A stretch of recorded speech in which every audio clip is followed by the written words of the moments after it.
Random Writings 1. Mr. Gromley. Mr. Gromley was never a particularly interesting person. He went about his life with a certain air of mundanity so as to uphold the simple values he saw fit for his style of being.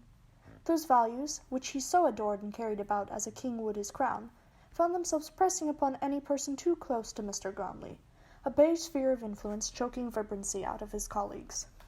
He fancied himself a traditionalist, adhering to the ways set by time, never once questioning who in fact set the ways he loyally heeded, for if they withstood time so long so as to find their way to him, then surely they were worth his disciplehood. For that was what he was, a disciple of the values he sought out himself. His life was quiet, consisting of a faithful schedule well known to never deviate from what was expected, and though it may drive some to insanity, Mr. Gromley supposed he was quite content with the meagre being of his life. For if he contemplated anything too hard, it threatened to collapse the entire nature of his life. So he did not. He led his life as a mindless being, a peon to his own ideals.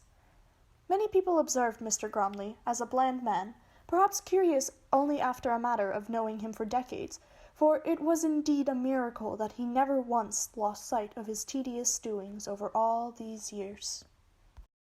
Thank you for listening to another podcast. This one was written and recorded by Cosmos Rove.